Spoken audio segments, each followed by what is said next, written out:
Bonjour, ici Julie Massaro. Pour ceux et celles qui désirent démarrer une garderie privée en installation subventionnée, vous avez maintenant une opportunité en or.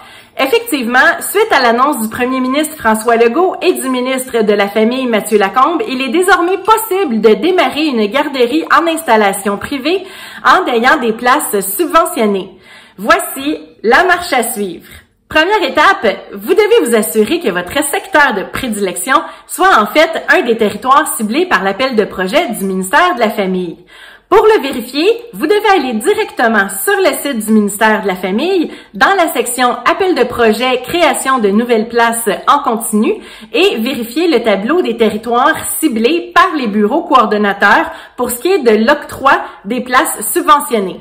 Deuxième étape, si votre secteur est justement sur un territoire ciblé, vous devez prévoir accueillir obligatoirement des poupons dans votre garderie en installation.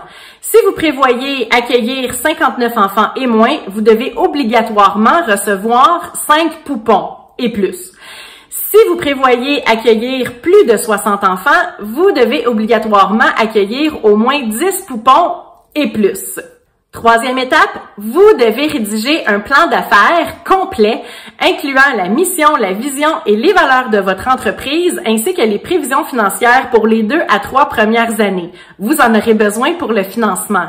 Quatrième étape, vous devez obligatoirement inscrire votre entreprise au registre des entreprises du Québec. Vous pouvez le faire par Internet, par téléphone ou en personne parce que vous devez obligatoirement détenir un NEQ, un numéro d'entreprise du Québec pour éventuellement pouvoir penser faire la demande de places subventionnées auprès du ministère de la Famille. Cinquième étape, pour les gens qui ont besoin d'un financement, vous devez obligatoirement avoir une pré-approbation d'une institution financière pour un prêt, normalement un prêt PPE pour les petites entreprises, pour couvrir le financement de la réalisation de vos travaux, l'achat de matériel, d'équipement et ainsi de suite. Cette information vous sera demandée dans la demande pour les places subventionnées au ministère de la Famille. Sixième étape, et c'est peut-être celle-là qui chatouille un peu plus, vous devez obligatoirement avoir une opportunité réelle et immédiate, en fait une preuve que vous pouvez fournir au ministère de la Famille, comme quoi que votre projet est sérieux et que c'est possible de le réaliser rapidement. En fait, qu'est-ce qu'ils entendent par une opportunité réelle et immédiate?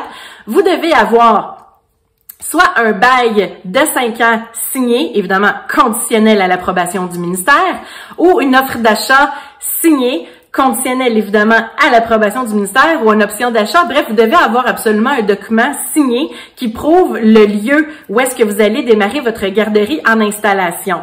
Septième étape, vous devez rédiger un programme éducatif. Ceci vous sera demandé lors de la demande officielle au ministère de la Famille pour des places subventionnées. Finalement, dernière étape, vous devez vous rendre directement sur le site du ministère de la Famille pour effectuer votre demande en ligne. Effectivement, seules les demandes en ligne seront considérées. N'oubliez pas d'acheminer vos documents, en fait les documents qui sont exigés par la demande par le ministère de la Famille. N'envoyez pas de documents supplémentaires, ils ne seront pas pris en considération. Finalement, n'oubliez pas d'acheminer le 1662 $ pour couvrir les frais de traitement de votre dossier. Psst, il priorise les projets réalisables en 12 mois et moins. Si vous avez besoin d'accompagnement pour votre projet, n'hésitez pas à me contacter au juliemassaro.com sur mon site internet ou encore par courriel au julie@juliemassaro.com.